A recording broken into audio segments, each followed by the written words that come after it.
Thank you so much. And so like Michael was saying, that we are going to talk about the import utility today. And so really our goal, or the goal of this session, is to learn how to use that built-in import utility. We're going to review how to create templates and then import name and address information into IMS. And we'll probably also do a sample of importing activities as well. So we'll have time, I think, to cover all of those pieces. And so one of the beauties of the import utility is that you can use it really in any version of IMS. It is used, you'll see here in a moment, out of the desktop. So you don't have to be on IMS 20 or the latest version or anything like that. This is a utility that's been there for a long time. So that's one of the nice pieces. It doesn't really make a difference what version you're on. So today we'll talk about importing. And so we'll import contact and address information. And the whole purpose of being able to import is if you have like a list of prospects or a list of members, something in a spreadsheet that you want to import into IMS and not have to do all that manual data entry, this is the mechanism you could use to get them in. We can also use the same sort of mechanism to update records in IMS. So as long as you know what the IMS ID is, you can update fields within IMS en masse. We'll take a look at an example of saying, oh, I know I have this list of people and they all work for a certain company. How can I get them connected to that company quickly and easily? And then we'll also look at importing activities. And where importing activities sometimes is useful is, for example, the example I'm going to show is, oh, I have award winners that I want to just import an activity for them saying they won the award this year. You could also do this if you were needing to maybe, or were getting a file from a third party that maybe they do some event management for you. Sometimes that occurs where you have a external resource or a vendor that is helping manage maybe a big event for you, and that they have then registration information that you want to bring into IMS. You can do that via the importing activities as well. So with respect to importing, we're going to look at how to create that template, and I'm going to show you an example. We're going to create the actual data file, so there's a couple of components there. Then you load the template, you load the data, and then you verify the data. It's really kind of those 5 straightforward steps. We're also going to show you how to update the records. Again, we can create or modify the template. If you realize that there's something that you need to change, you can modify the template quite easily. Of course, we create the data file, and if we're updating, again, we need to have the IMS ID. And then we're going to load the template if it's new, and then load the data and verify the data. And then activities, very similar again. Same sort of information. Of course, you're going to need the IMS ID because you need to know who to link those activities to. So that is kind of the pieces that I have for the PowerPoint. We'll come back to that at the end. I will also give you some information about where to find some documentation around this because that's always very helpful. And so I jumped right into IMS here. And what you can see is I'm just in customers, and it doesn't really matter where you're at. So like we said initially, that under utilities, there's this option called the data transfer utilities, and you should have one called the import utility. It'll open a page like this. And what I'm going to do is I can see that I have templates available. And so once you load a template in, they'll remain available from there on out. You can delete them or keep them or whatever makes the most sense. If it's something that you may do over and over again, you can just keep them out there and maybe modify them as you get different files. So if maybe it's a yearly activity load that you want to do, just keep it out there and just keep bringing in new data every year. So like we said, it's kind of a couple of components that you'll need in place. The first component is that template. So the template file is just a straight text file. Close that down. And so I have a few templates here. And so, like I said, just a simple text file. And in that text file, it's simply the name which indicates what table it comes from. So I want to import it into the name table. And then the field that I want to import the data into, and this will then correspond to, I'll show you in a moment, our data file. So I want to, the data that I have in my spreadsheet is, I have a prefix, first name, middle name, last name. Of course, I want to, when I'm bringing in new records, I want to make sure that I have a member type, because we need to make sure we assign that, and a status, are these active people, a title, and then, of course, the work phone, fax, and then I can bring in address information. You'll notice that some of these have kind of this format piece after it, and I'm going to show you kind of where those are at. If I jump back over here and look at the template, you'll notice that it gives you some information around processing codes. And so I'm actually using a few of these processing codes. And so, for example, that when I'm bringing it in, it'll tell you what position and length. I'm using a comma delimited file, and so I don't need to provide the position and length. You can also use an import of a tab delimited file, which would be similar, or fixed fields where you do need to say, okay, it starts in position 37 and goes to, and is a length of 10, and then you specify the fields and lay them out that way. So it's kind of whatever structure you get your data in. And of course, if you're doing a comma or a tab delimited file, those are really what you could use as an Excel file. And when I create my data, I use Excel, and then I save the file out. Once I have everything in there, save it as a comma delimited file, and so then my import utility knows to go ahead and look for that. So what you're able to see is that I used C for convert to upper lower.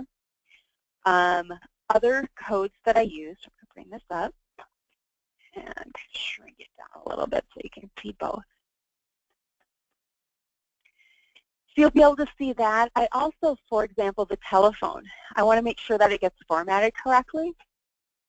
And so the first thing that I did is I put a #1, meaning for the address import, it's going to go in as address1. And so you'll notice also I did that for the different address pieces. And so it just gets put in as that first address type.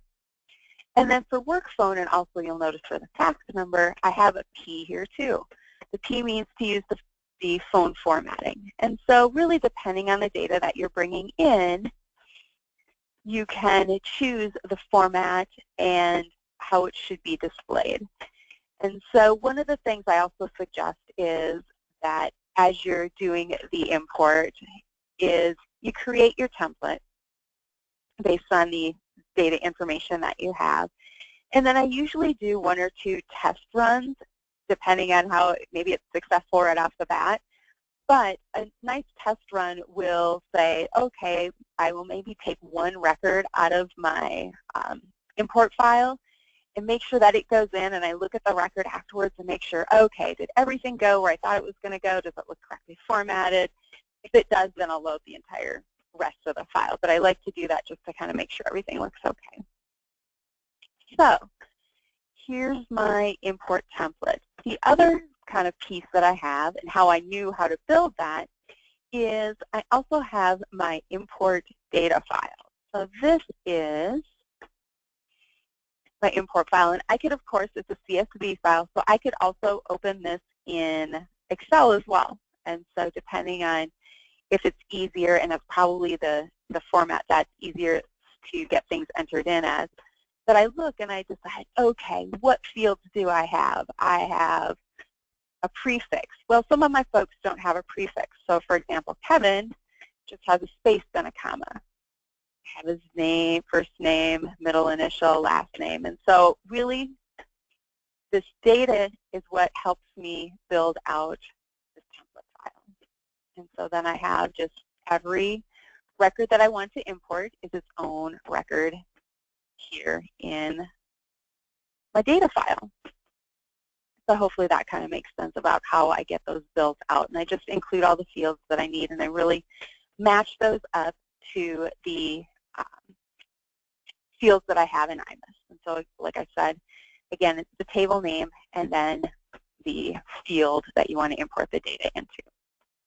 And there is also, for documentation, kind of a table layout that you can get via the ASI website that can help you out with that too, because sometimes you're like, how would I know that it's work phone? You would need to look at that table layout to see that information. So I have my two files. I have my import template and my import data file. So I'm going to close those out for the moment. And I'm going to come back over here. So I have my files ready to go. Now I need to import the template. So I'm going to do a new.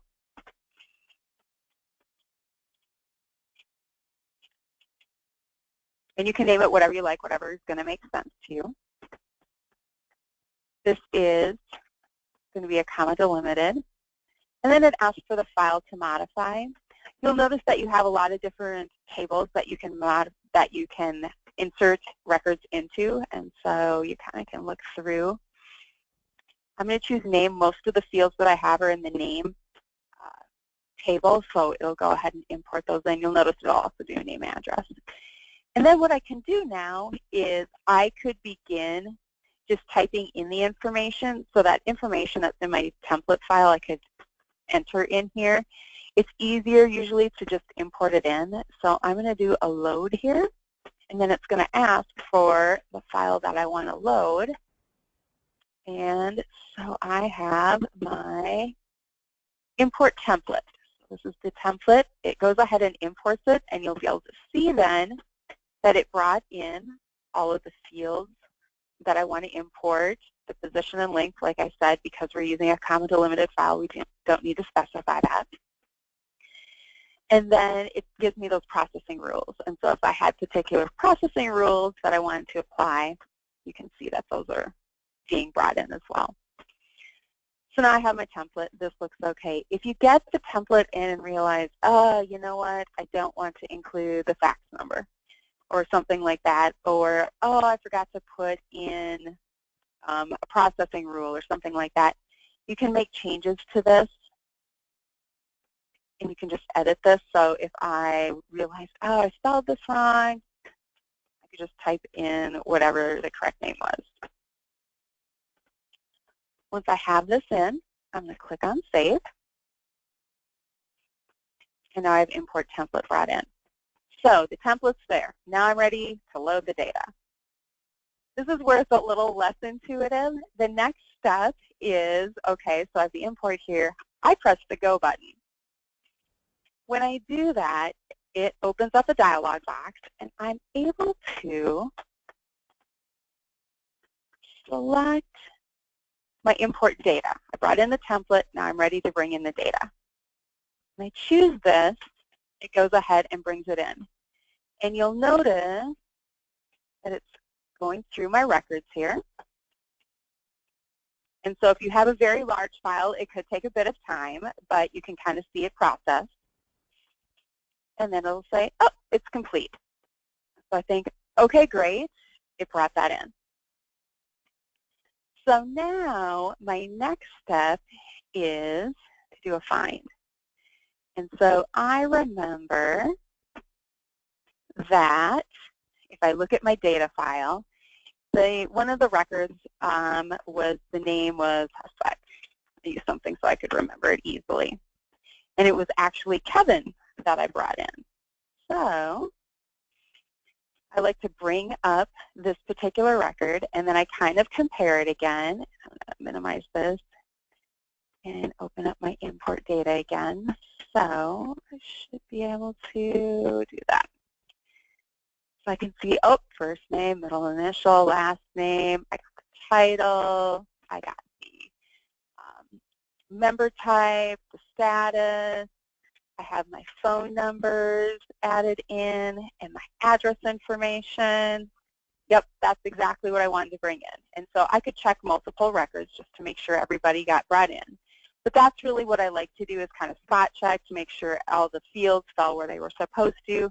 Because what it can sometimes do is, if you have things that are a little bit off, maybe you didn't include a particular field, for example, for one of the records, it can kind of break things off in the wrong spots, and you kind of get some goofy data. And so that's why I always say run a test record, and then kind of just spot check it. If you're importing 500, clearly you're not going to go through and check all 500, but kind of just do a few just to make sure that everything looks okay. So as I look at this, I'm thinking, yep, I think that that was successful, that I got everything added in correctly. So that's really what it takes to import name and address information in. Really the hardest part is once you have the data information that you were provided, and whomever provides it, it might be an external entity, it might be something you get from a marketing group, whatever it is to bring these records in is to look at the data that you have and then map it out in your template file to say, okay, then bring these in, map them up to the correct fields in the IMS database, then import them in. So it's a lot easier than manually keying all these in, or at least I hope so. So what I'm also going to do is I am going to make a little note here. And I see that Kevin's record is 201-149, and I'm just taking down his IMS ID. And I was pretty sure that's what it would be, but I just wanted to kind of verify that because my next step is to actually make a change to all those records I just imported. I might have gotten done with the import and realized, oh, you know what? I forgot to add in something. All of these people, they work for Interdyne. And so I want to make sure that I connect them with the Interdyne records, so that way that their company field shows and represents that. How do I make that happen? Well, one thing I do know is when it does the import, it imports these really in order, and so these are going to have consecutive IMS IDs. So while Kevin is 201-149, Lawrence Roberts is going to be 201-150. So I kind of just know that's how it'll work.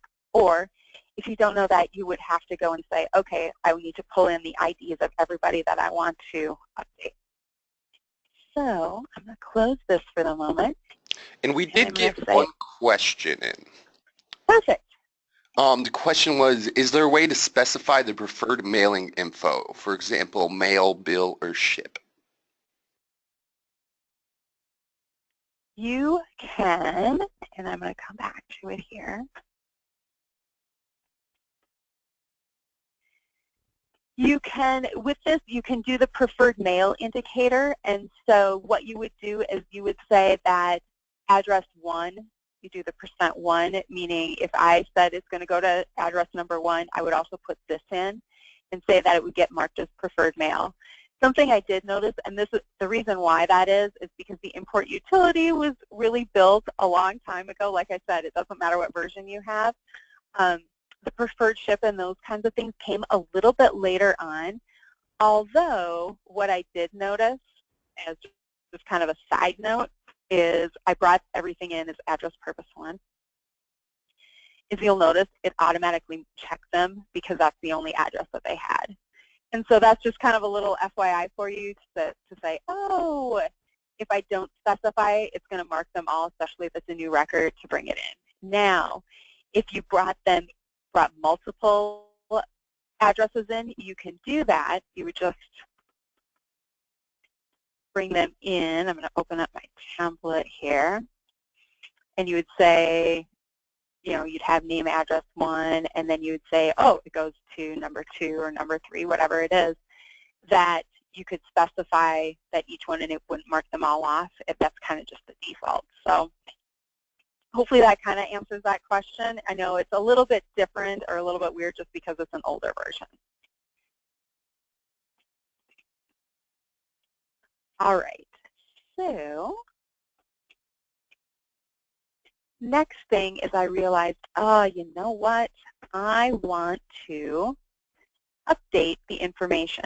And so here's my data file. And so I know that I could update all of these. These are my IMS IDs, so 201-149 corresponds to Kevin. And then I know this is the company ID that I want to tie them to. And so I want to tie all of these people or associate them with the InterDyn record. So that's my data file, pretty straightforward. And again, like I said, when you build these in Excel, I kind of did a copy and paste type of situation so I could populate the data really quickly. And then my template looks something like this. I'm going to put in the name ID. I'm going to use L, and I'll show you what that means here in a second. And then I also am going to have the name.coid. When I come over here, and again, this is under Utilities, Data Transfer, Import Utility. I was going to use the L here, and so it says use name ID or name.majorKey, whichever one you want to use, and then insert if no new matches found, or else update the record. So I should find matches for all of these, and so it should update the record with the new information. So I'm going to do a new, and I'm just going to call this an update template. Review it to Commodore Limited. It is the name table I'm updating. And I want to load this. And again, I need to go out and search for, not the import, but I think I called it update. And I did, it went ahead, brought that in. Like I said, it's got the processing rule that says to update the record. I'm going to save that. And then I'm going to go and press the Go button, and it's going to ask me again for the file. It's going to be all the way at the bottom here, because I think I called it updatedata.csv. So, yep, bring that in. Again, you can see it processing the records.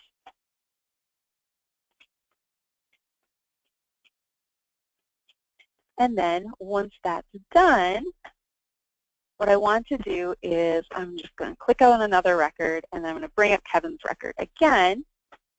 And you'll notice now that it updated the company ID and filled all that information in. That's part of just how IMS works, that when you have a company ID assigned to it, it'll show that as the address information. So you can kind of see how that looks.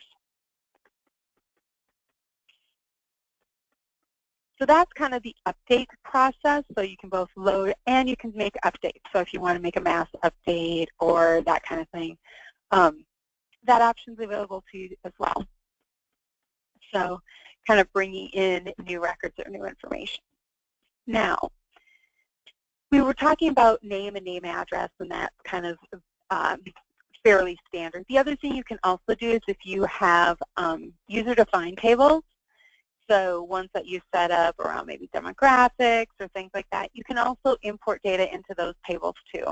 And so if you're updating existing records or things like that, you can also make the same sort of changes. Something to keep in mind is if you have, for example, fields that are check marks, so the kind of true or false. True is a 1, and so when you import the data in, if you say, oh, that's going to be a 1, it would check the checkbox. So kind of the third piece that I wanted to go over is importing activities. So again, like I said, there's different things that maybe you could do. Maybe you did calling, maybe there's awards, maybe you have events that somebody, a third party, has given you some information so you can import it in to say who came to your event or who registered for your event. Whatever it is, you can bring that in as an activity. So what I would do is close those update files out. Is again, same structure every time. So it's kind of repetitive, but kind of once you get it down, hopefully you kind of have it, is I have my data. And so this would come from whomever, where, like I said before, I bring in the IMS ID.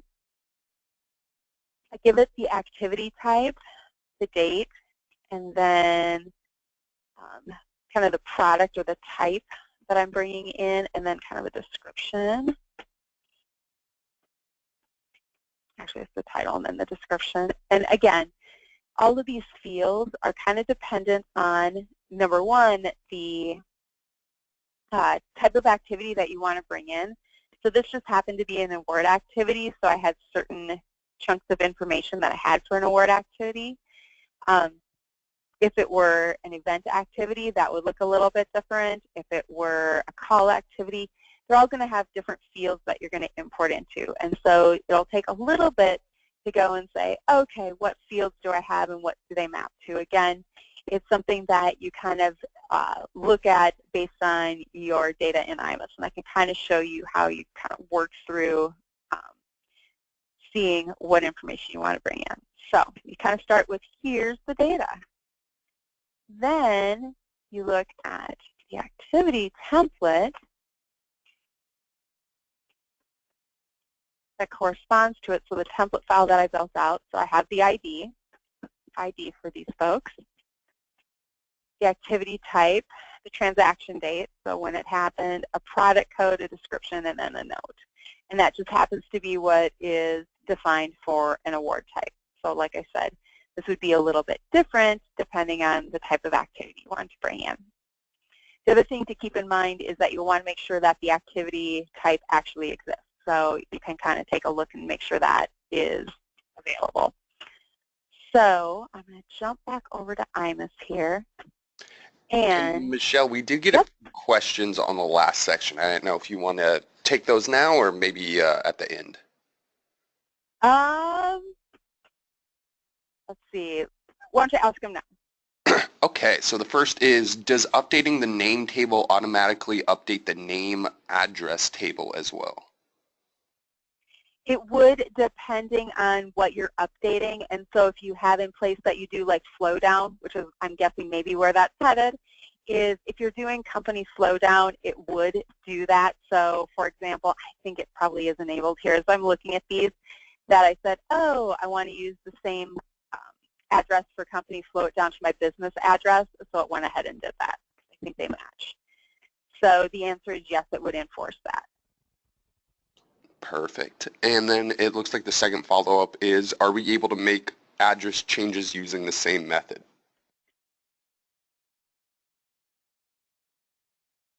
Yes, I think if, and maybe I don't quite understand the question, so if I'm not answering what it is, let me know. You can. If you're like, oh, we have a whole bunch of address changes and maybe we got that to come in, as long as you can match them up to the IMS ID, because that's really the key, right? Is saying that, oh, this is the person's IMS ID, and then this is what their new address should be, because maybe you did some sort of like address verification kind of process. You could go ahead and import, and I shouldn't say import, it's really the update, but you do import the data in and import the new addresses in.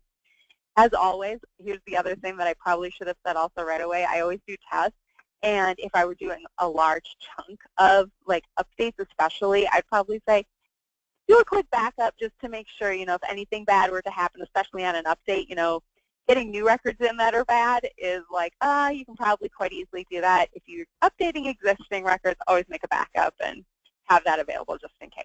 So, but yeah, same sort of process that you could do. Awesome. Well, thank you for answering those. That's all we had at this time. Sounds good. All right. So next piece, like I said, we are going to import these activities.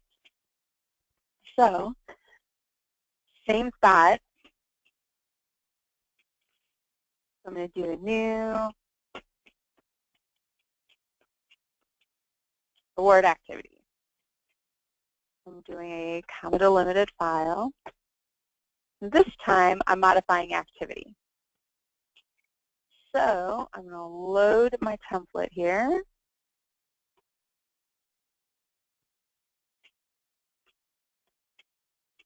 Loaded up my template. Again, I want to make sure I have that processing rule that I'm not adding new records into IMS, that I am looking for and updating the existing.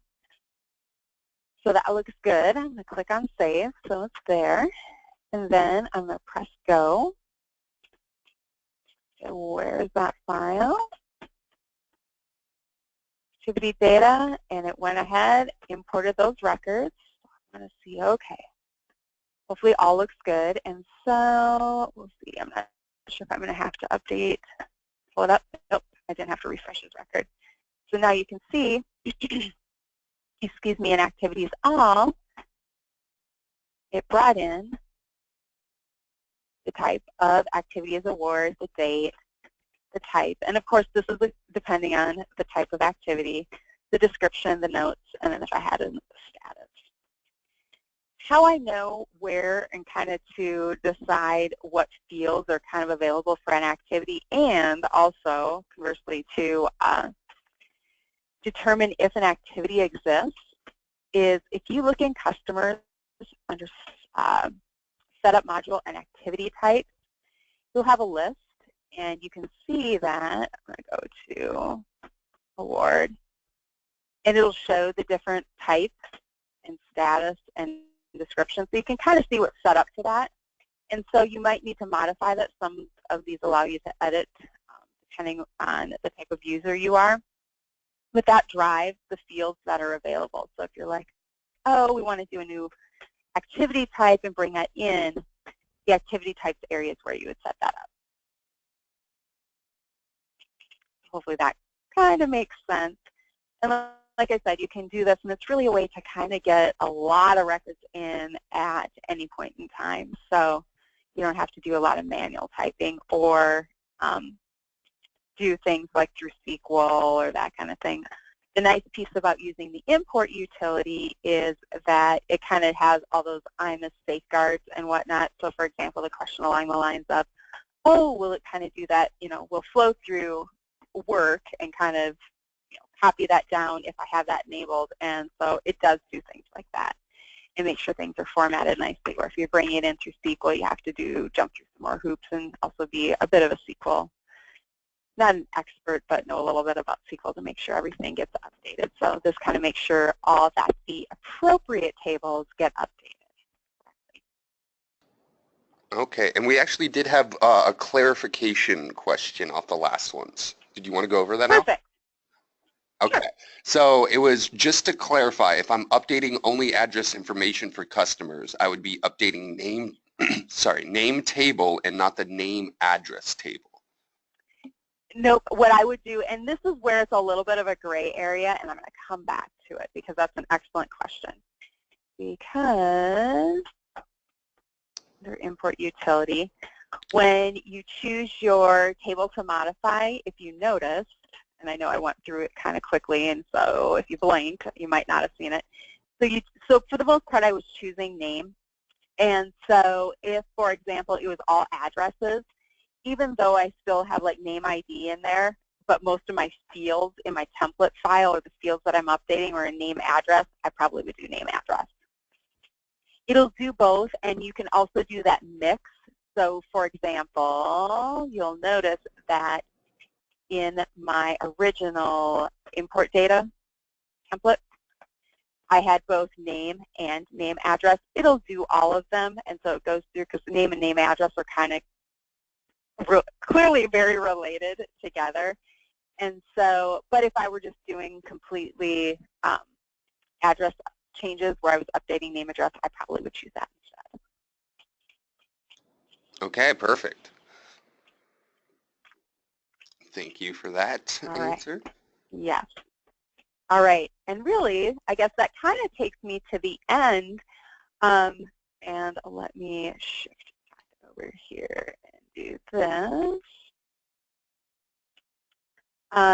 It's kind of around documentation.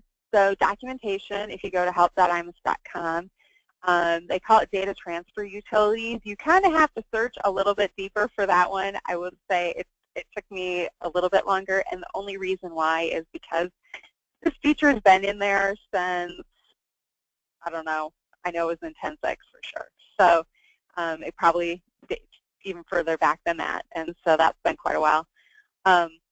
But it's something that's just been in their documentation forever and ever, so it's kind of buried a little bit. But it's really probably in about any version of the documentation you want to choose. If you're familiar with the site, you get to choose what version you're on. So whatever version it is, it hasn't changed.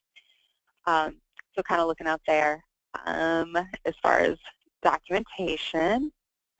And then really I'm back to additional questions.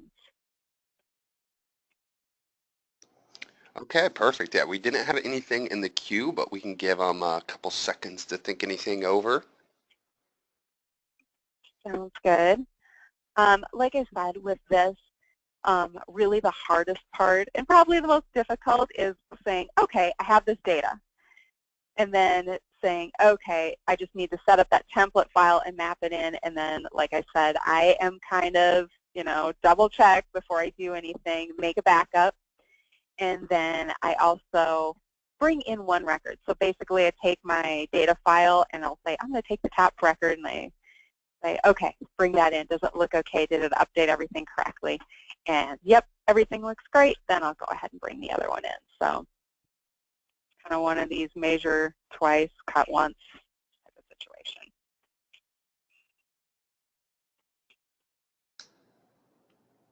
Okay, well, it doesn't look like, actually, sorry, we did have one more.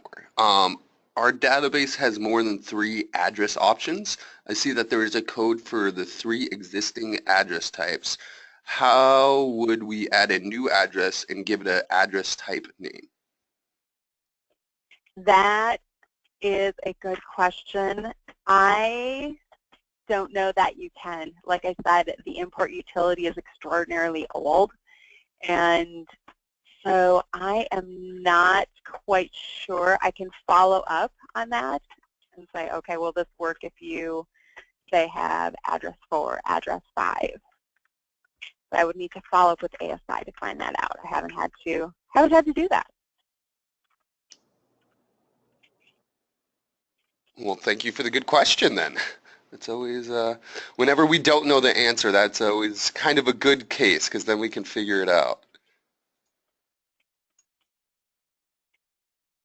Okay, well, there hasn't been anything else submitted, so was there anything else you wanted to cover, or we could always get out a few minutes early here?